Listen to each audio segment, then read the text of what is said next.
ശ്യാമ, ഇപ്പൊ CPM-ൽ അതിഭീകരമായിട്ടുള്ള മാറ്റങ്ങൾ നടന്നുകൊണ്ടിരിക്കുകയാണ്. ഇതൊരു കേഡർ പാർട്ടിയാണ്. പക്ഷെ എന്നിരുന്നാലും സഖാക്കന്മാര് നേതാക്കളെ എടുത്ത് ഉടുക്കുന്ന കാഴ്ചയാണ് നമുക്ക് കാണാനായിട്ട് സാധിക്കുന്നത്.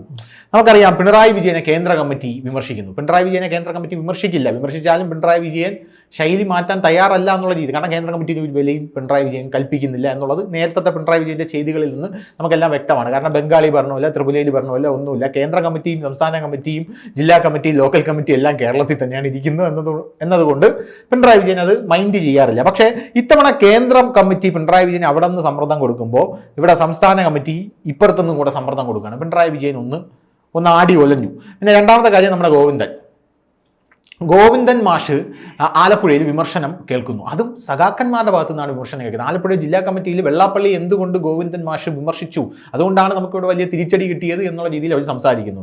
ഇനി തിരുവനന്തപുരത്തേക്ക് വന്നു കഴിഞ്ഞാൽ മേയർ ആര്യ രാജേന്ദ്രനെ അടക്കം എടുത്തുടുക്കുന്ന കാഴ്ചയാണ് നമുക്ക് കാണാൻ ജില്ലാ സെക്രട്ടേറിയറ്റ്. അത് കഴിഞ്ഞിട്ട് പത്തനംതിട്ടയിൽ പോയി കഴിഞ്ഞാൽ വീണ ജോർജിന് വിമർശനം, തോമസ് ഐസക്കിനെതിരെ സഖാക്കന്മാർ പോസ്റ്റ് ഇടുന്നു. തോമസ് ഐസക്ക് ഒട്ടും ശരിയായ രീതിയിലുള്ള പ്രവർത്തനമല്ല കാഴ്ചവെക്കുന്നു. കൊല്ലത്ത് വന്നു കഴിഞ്ഞാൽ ബാലഗോപാലിനെ സഖാക്കന്മാരും മുഴുവനായിട്ടും ബാലഗോപാലിനെതിരെ നിൽക്കുന്നു. അപ്പം നമ്മൾ ഇതുവരെ കണ്ട് ശീലിച്ചത് മുകളിലുള്ള സഖാക്കന്മാർ പറയും, താഴെയുള്ള സഖാക്കന്മാർ കേൾക്കും, അണികൾ കേൾക്കും. പക്ഷേ ഇപ്പോൾ എല്ലാത്തിൽ നിന്നും വ്യത്യസ്തമായിട്ട് താഴെയുള്ളവർ പറയും, നിങ്ങൾ കേട്ടോണം, ഈ പാർട്ടിയെ നശിപ്പിക്കാൻ ഞങ്ങൾ സമ്മതിക്കില്ല എന്നുള്ള രീതിയിൽ സഖാക്കന്മാർ മുഴുവൻ നേതാക്കന്മാർക്കെതിരെ തിരിയുന്ന കാഴ്ചയാണ് കാണാൻ സാധിക്കുന്നത്. സഖാക്കൾ വടിയെടുത്തു തുടങ്ങി. സാധാരണ പ്രവർത്തകർ വടിയെടുക്കേണ്ട സമയം അതിക്രമിച്ചു കഴിഞ്ഞു എന്ന് സാധാരണ പ്രവർത്തകർക്ക് ഈ പാർട്ടിക്ക് ചോരയും നീരുമൊക്കെ ഊറ്റിക്കൊടുത്ത കുടുംബങ്ങളിൽ നിന്നെത്തിയ സഖാക്കൾ വടിയെടുത്ത് തുടങ്ങി എന്നതിൻ്റെ ഉത്തമ ഉദാഹരണമാണ് കണ്ടുകൊണ്ടിരിക്കുന്നത്. ഇന്നലെ തിരുവല്ലയിൽ ഒരു ലോക്കൽ കമ്മിറ്റി ലോക്കൽ കമ്മിറ്റിയിൽ തന്നെ ഇതായിരുന്നു തമ്മിത്തല്ലാൻ. ഒരു CPM പോലെ ധനുഷ് സൂചിപ്പിച്ച പോലെ തന്നെ ഒരു കേഡർ പാർട്ടിയിൽ തമ്മിൽ ഏറ്റുമുട്ടാൻ രണ്ട് ചേരിയായിട്ട് നിന്നു സഖാക്കൾ. സജിമോൻ എന്ന് പറയുന്ന കോൺഗ്രസിലാണ് ഇത് സാധാരണയൊക്കെ നടക്കാറുള്ളത്. ഈ കയ്യാങ്കളിയും കസേര എടുത്തെറിയും കസേരകളിയും ഒക്കെ നടക്കുന്നത് കോൺഗ്രസിലാണ്. ഇപ്പൊ നേരെ ഇവിടെ തിരിച്ചാണ്. പക്ഷെ ഇവിടെ ധർമ്മയുദ്ധമാണ് ഇവർ നടത്തിക്കൊണ്ടിരിക്കുന്നത്. അത് ഇന്നലത്തെ വിഷയം, സജിമോൻ എന്ന് പറയുന്ന ഒരു സ്ത്രീയെ പീഡിപ്പിച്ച് ഗർഭിണിയാക്കി എന്ന ആരോപണം നേരിടുന്ന ആളെ പാർട്ടിയിൽ തിരിച്ചെടുത്തു എന്നതിനെ എതിർത്തുകൊണ്ടും വലിയ കൂട്ടം സഖാക്കള് കയ്യാങ്കളിക്ക് റെഡിയായി. അത് ധർമ്മയുദ്ധം കേട്ടോ. ആദ്യം ധർമ്മയുദ്ധം നടത്തേണ്ടത് PK ശശിയുടെ വിഷയത്തിൽ. അങ്ങനെയുള്ള അത് ചെറിയ താഴെത്തടിലെ സഖാക്കളാണ്. ഈ ലോക്കൽ കമ്മിറ്റി ലെവലിലൊക്കെ നിൽക്കുന്ന സഖാക്കൾ വടിയെടുത്ത് തുടങ്ങിയിരിക്കുന്നു. പിന്നെ ഇതിനു മുമ്പ് വേറെ പ്രശ്നം ഉണ്ടായിട്ടുണ്ട്. പത്തനംതിട്ടയിൽ 2 ജില്ലാ സെക്രട്ടേറിയറ്റ് അംഗങ്ങൾ തമ്മിൽ കയ്യാങ്കളിക്ക് തയ്യാറായി. ജില്ലാ സെക്രട്ടേറിയറ്റ് അംഗങ്ങൾ തയ്യാറായിട്ട് മുതിർന്ന സഖാക്കളിൽ ഒരാളുടെ ബട്ടൺസ് പൊട്ടിയിട്ടാണ് പാർട്ടിയുടെ ജില്ലാ സെക്രട്ടേറിയറ്റ് കഴിഞ്ഞ് പുറത്തിറങ്ങിയത്. ഇത് വാർത്ത എല്ലാം പുറത്തു വന്ന് പിറ്റേ ദിവസം അവിടുത്തെ ജില്ലാ സെക്രട്ടറി 2 പേരെ അപ്പുറം ഇപ്പുറം ഇരുത്തിക്കൊണ്ട് പറഞ്ഞു ഇവിടെ യാതൊരു പ്രശ്നമില്ലെന്ന്. അപ്പോഴും അടുത്ത ചാനലുകാർ ചോദിച്ചിരുന്നത് അത് പിന്നെ എങ്ങനെ ഈ ബട്ടൺസ് പൊട്ടിയെന്ന്. ബട്ടൺസ് പൊട്ടിയിട്ടാണ് ഇറങ്ങി വന്നത്. ഇന്നലെ പി ജയരാജനെ ഇന്നലെ കണ്ണൂർ ജില്ലാ സെക്രട്ടേറിയറ്റിൽ കാര്യമായ വിമർശനം കേൾക്കേണ്ടി വന്നു. അനുചിതമായിട്ടുള്ള പോസ്റ്റുകൾ ഇടുന്നു. പി ജയരാജൻ അനുചിതമായിട്ടുള്ള പോസ്റ്റുകൾ ഇടുന്നു എന്നുള്ള പറഞ്ഞു. അനുചിതമായ പോസ്റ്റാണ് ഇട്ടത്. ഇപ്പൊ ഇദ്ദേഹം ഈ കേസുമായി ബന്ധപ്പെട്ട പഴയ ജില്ലാ പ്രസിഡന്റ് ഉണ്ടല്ലോ, മനു തോമസ് പുറത്തേക്കാണ്. മനു തോമസ് പുറത്ത് നിന്നിട്ട് മനു തോമസിനാണ് ഇവിടുത്തെ ജില്ലാ സെക്രട്ടറി ഇപ്പൊ കൂടുതൽ പേര് അദ്ദേഹത്തിന്റെ കൂടെയൊക്കെയാണ്. അവരൊന്നും പറയുന്നില്ല. ഈ മനു തോമസിനെ കാര്യമായി കൈകാര്യം ചെയ്യാൻ അവർ നിൽക്കുന്നില്ല. എല്ലാം പി ജയരാജന്റെ നെഞ്ചത്തോട്ടാണ് കയറുന്നത്. പിന്നെ നമ്മുടെ ഇദ്ദേഹം പാർട്ടി സെക്രട്ടറി വടിയോടുത്ത് അടി മേടിച്ചിരിക്കുകയാണ്. ആലപ്പുഴയിൽ പൂർണ്ണ വിമർശനം. പൂർണ്ണമായിട്ട് അവർ ഒറ്റക്കെട്ടായിട്ട് നിന്ന് അവർ വിമർശിച്ചു. അവർക്ക് വേറെ ആരെയുമായിട്ടും വേറെ എല്ലാ കാര്യത്തിലും അവിടെ വിഷയമാണ്. ആലപ്പുഴയാണ് വിഭാഗീയതയുടെ പണ്ടുതൊട്ടേ വിഭാഗീയതയുടെ വാക്കുകൾ കേട്ടു തുടങ്ങിയതും കണ്ടുപിടിച്ചവരാണെന്ന് തോന്നുന്നു. വിഭാഗീയത ഞാനൊക്കെ വിഭാഗീയത കേട്ടിട്ടുള്ള ആലപ്പുഴയിൽ നിന്നാണ് കേട്ടു തുടങ്ങിയിട്ടുള്ളത്. ആലപ്പുഴയിലെ പാർട്ടിയിലെ അത്രയും വിഭാഗീയതയൊക്കെ ചരിത്രപരമായിട്ടുള്ള വിഭാഗീയത ഉള്ള ഒരു സ്ഥലത്ത് അവരെല്ലാം ഒരുമിച്ച് നിന്നിട്ട് പാർട്ടി സെക്രട്ടറി വിമർശിച്ചു. പാർട്ടി സെക്രട്ടറിയുടെ നടപടി ശരിയല്ലെന്ന് പറഞ്ഞു. വെള്ളാപ്പള്ളി ഒന്നും വിമർശിക്കാൻ പാടില്ലെന്ന് പറഞ്ഞു. അവിടെ എന്താണെന്നറിയാമോ, വെള്ളാപ്പള്ളി വിമർശിച്ച് കഴിഞ്ഞാലുള്ള പ്രശ്നം അവിടെ നല്ലൊരു വിഭാഗം നേതാക്കൾക്ക് ഇനി മത്സരിക്കണമെന്ന് താല്പര്യമുണ്ട്. മത്സരിക്കാൻ താല്പര്യമുണ്ട്. പിന്നെ എം ആരിഫ് ഇനി നിയമസഭയിലോട്ട് ആരിഫ് വരാൻ പാടില്ല എന്നുള്ള താല്പര്യമുണ്ട്. ആരിഫും വിമർശനം കേട്ടു. പിന്നെ വെള്ളാപ്പള്ളിക്കെതിരെ പരോക്ഷമായിട്ട് തൻ്റെ ഒരു പോസ്റ്റ് എടുത്തിട്ടു. പരോക്ഷമായി അദ്ദേഹം വെള്ളാപ്പള്ളിക്കെതിരെ വിമർശിച്ചു. ഇത് തോൽവിക്ക് കാരണമായിട്ടെന്ന് ഇന്നലെ ആലപ്പുഴ കേട്ടു. ഇങ്ങനെ എല്ലാ ജില്ലാ കമ്മിറ്റികളിലും വീണ ജോർജിന്റെ സ്വന്തം മണ്ഡലത്തിൽ പോലും പാർട്ടിക്ക് നിലനിൽപ്പില്ലാതായപ്പോന്ന് പറയും. തോമസ് ഐസക്കിനെതിരെ എന്താ അവർ പറഞ്ഞ പോസ്റ്റ് എന്തായിരുന്നു അറിയാമോ? വീട്ടിൽ സ്വർണം വെച്ചിട്ട് എന്തിനാണ്, വീട്ടിൽ സ്വർണം വെച്ചിട്ട് എന്തിനാണ് അവിടുത്തെ ഒരു ഏരിയ കമ്മിറ്റി അംഗത്തിന്റെ പോസ്റ്റ് ദയവിട്ടിരിക്കുന്ന പോസ്റ്റ് ഏതാണെന്ന്, വീട്ടിൽ സ്വർണം വെച്ചിട്ട് നാട്ടിൽ നിന്ന് തന്നെ വിളിച്ചോണ്ട് വന്നത് കണ്ട നാട്ടിൽ. അതാണ് ഉദ്ദേശിച്ചിരിക്കുന്ന പുള്ളി. എന്നിട്ട് അദ്ദേഹം അത് തിരുത്തി അവിടെ കമ്മിറ്റി ചേർന്നു.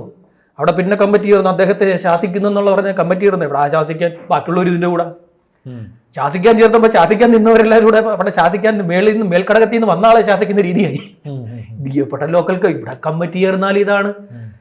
പിന്നെ CC സെൻട്രൽ കമ്മിറ്റി ചേർന്നു. സെൻട്രൽ കമ്മിറ്റിയിൽ ഇവിടുന്ന് കാര്യമായി പിന്നെ പി രാജീവും KK ശൈലജയും പിന്നെ PK ശ്രീമതിയുമാണ് കഴിഞ്ഞ ദിവസം അവിടെ സംസാരിച്ചത്. KK ശൈലജ നേരെ ഫ്ലൈറ്റ് അങ്ങ് മാറ്റി വെച്ചു കൊടുത്തു.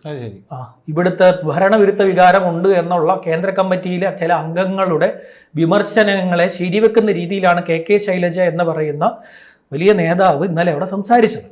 പി രാജീവ് മാത്രമാണ് അതിനെ ഈ സംസ്ഥാന നേതൃത്വത്തെ ന്യായീകരിച്ചുകൊണ്ട് പി രാജീവാണ് അവിടെ സംസ്ഥാന നേതൃത്വത്തെ ന്യായീകരിച്ചുകൊണ്ടുള്ള സംസാരം അവിടെ നടത്തിയത്. ബാക്കി കേന്ദ്ര കമ്മിറ്റി അംഗങ്ങൾ ഇവരവിടെ പോയിട്ട് പറഞ്ഞു ഇവിടെ കോൺഗ്രസിന്റെ കൂടെ ഇന്ത്യ മുന്നണിയുടെ കൂടെ രാജ്യ അടിസ്ഥാനത്തിൽ നാഷണൽ ലെവലിൽ ഇന്ത്യ മുന്നണിയുടെ കൂടെ നിന്നതുകൊണ്ട് കേരളത്തിലെ ജനങ്ങൾ ഞങ്ങൾക്ക് എന്തിന് CPM അല്ലെ ഇടതുപക്ഷത്തിന് വോട്ട് ചെയ്യണമെന്ന ചിന്ത ഇവിടുത്തെ ജനങ്ങൾക്ക് ഉണ്ടായത് കൊണ്ടാണ് ഇവിടെ തോൽവി സംഭവിച്ചതെന്ന് അവിടെ പോയി പറഞ്ഞു. അതുകൊണ്ട് പോയി പണിയൊക്കാൻ പറഞ്ഞു. അങ്ങനെയാണെങ്കിൽ പഴയ തെരഞ്ഞെടുപ്പിന്റെ കണക്കൊക്കെ ഇവരെടുത്ത് പുറത്തിട്ട് കൊടുത്തു. പഴയ തെരഞ്ഞെടുപ്പുകളുടെ കണക്കൊക്കെ എടുത്തിട്ട് അവർ പുറത്തിട്ട് കൊടുത്തിട്ട് ഇനി ഇതൊക്കെ എങ്ങനെ സംഭവിച്ചെന്ന് ചോദിച്ചു. പിന്നെ ഇപ്പൊ ആകപ്പാടെ അവിടെ അങ്ങോട്ടൊരു സീറ്റ് രാജസ്ഥാനിൽ കിട്ടിയത് കോൺഗ്രസിന്റെ കൂടെ നിന്നുകൊണ്ടാന്നൊക്കെ അവർ പറഞ്ഞു. അവരിപ്പോ ഇവരെ കേൾക്കുന്നില്ല, ഇവരെ കേൾക്കാതായി. കാര്യം എന്ന് വെച്ച് കഴിഞ്ഞാൽ പഴയ പശ്ചിമ ബംഗാളിലും ത്രിപുരയിലും എന്ത് സംഭവിച്ചോ അതേ പാതയിലാണ് ഇവർ പൊക്കോണ്ടിരിക്കുന്നത് എന്നുള്ള ഒരു തിരിച്ചറിവ് അവിടുത്തെ കേന്ദ്ര നേതൃത്വത്തിന് വന്നു തുടങ്ങി. അവർക്ക് വന്നു തുടങ്ങി. ഇവിടുത്തെ സകല നേതാക്കന്മാരും ആരോപണം ഇത് കേൾക്കുകയാണ്, വഴക്ക് കേൾക്കുകയാണ്. സംസ്ഥാന സെക്രട്ടറിയൊക്കെ ജില്ലാ സെക്രട്ടേറിയറ്റിൽ എടുത്തിട്ട് വലിച്ചു കയറുന്നത് ഇതുവരെ കേട്ടിട്ടുണ്ടോ? ചെറിയ വിമർശനങ്ങളൊക്കെ സംസ്ഥാന സെക്രട്ടറിക്കെതിരെ ചെറിയ വിമർശനങ്ങളൊക്കെ സാധിച്ചിട്ടുണ്ട്. പിണറായിക്കെതിരെ ഒന്നും ഒരു വാക്ക് ഇതുവരെ കാര്യമായി വേണ്ടി ഒരു വിമർശനം ഉന്നയിച്ചൊരു ഇതില്ല. ഇത്രയും കാലം ഈ സർക്കാർ അധികാരത്തിൽ വന്നതിന് ശേഷം പരമാവധി മിണ്ടാതിരിക്കുമായിരുന്നു ഈ CPI പരമാവധി കാനമൊക്കെ കുറച്ചൊക്കെ എന്താ പറയാ ഇടതുപക്ഷ വിമർശനങ്ങൾക്കൊക്കെ തയ്യാറായിരിക്കുന്നത്. ബിനോയ് വിശ്വം വരെ തലമുക്കി തുടങ്ങി കഴിഞ്ഞ ദിവസം. ബിനോയ് വിശ്വം പറഞ്ഞു ചുവപ്പിന് ചേർന്ന ഇതല്ല പണിയല്ല പിന്നെ വന്നിരിക്കുന്നത്, കണ്ണൂരിൽ നിന്ന് കേൾക്കുന്ന കൊട്ടേഷൻ കഥകൾ ചുവപ്പിന് ചേർന്നതല്ല എന്നൊക്കെ പറഞ്ഞിട്ട് ഉറങ്ങിക്കിടന്ന് ബിനോയ് വിശ്വം എണീറ്റ് ഇവരെ തെരുവിളിക്കുന്ന ഒരു വിധത്തിലേക്ക് കാര്യങ്ങളൊക്കെ സാധാരണ സഹാക്കളുടെ കാര്യം പിന്നെ CPMന്റെ സാധാരണ സഹാക്കളുടെ കാര്യം പിന്നെ പറയണ്ടോ? ഇവര് വളരെ ഇതായിട്ട് നിൽക്കുകയാണ്. കാര്യം പാർട്ടി കൂട്ടത്തോടെ തോറ്റിട്ടും അതൊന്നും എന്താ പറയുക അംഗീകരിക്കാതെ ഭരണവിരുദ്ധ വികാരം സാധാരണ പാർട്ടി സഖാക്കളെ പറഞ്ഞ് ഇതാക്കാൻ പറ്റുന്നില്ല ഇവർക്ക്. പഴയ കാലമല്ല, സോഷ്യൽ മീഡിയ വളരെ ശക്തമാണ്. ഇവിടെ വളരെ ശക്തമാണ്. പാർട്ടി സംസ്ഥാന സെക്രട്ടറി ഒരു മാധ്യമത്തിന് മുന്നിൽ സംസാരിച്ചു കഴിഞ്ഞാൽ പണ്ട് പിറ്റേ ദിവസം പത്രത്തിൽ കൂടെ അച്ചടിച്ച് വരണമായിരുന്നു. പിന്നെ കൂടുതൽ സഹാക്കളുടെയും വീട്ടിൽ ദേശാഭിമാനി ആയതുകൊണ്ട് പാർട്ടി സെക്രട്ടറി സംസാരിച്ചിട്ട് വിമർശനം പറഞ്ഞാൽ പോലും ദേശാഭിമാനി അതിന്റെ പകുതി വെട്ടിക്കളഞ്ഞിട്ട് ഇങ്ങോട്ടും കൊണ്ടിട്ട് ഇതിപ്പോ അങ്ങനല്ലോ. സോഷ്യൽ മീഡിയയിൽ അടുത്ത സ്പോട്ടിൽ എല്ലാ ചാനലിലും ലൈവ് ഉണ്ട്.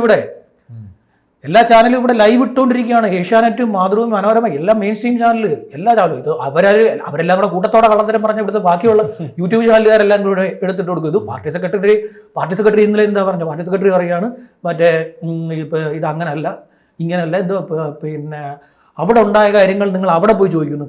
കണ്ണൂരുണ്ടായ കാര്യങ്ങൾ നിങ്ങൾ അവിടെ മനു തോമസ് കഴിഞ്ഞ വർഷം പരാതി കൊടുത്ത സാധനമാണ്.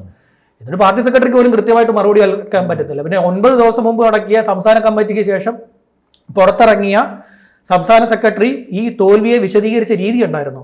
ഈ പാർട്ടി സെക്രട്ടറി വിശദീകരിച്ചത് എങ്ങനെ മനസ്സിലാകും? അതിനുവേണ്ടി പ്രത്യേകിച്ച് ഒരു അധ്യാപകനെ വെച്ച് കൊടുക്കണം.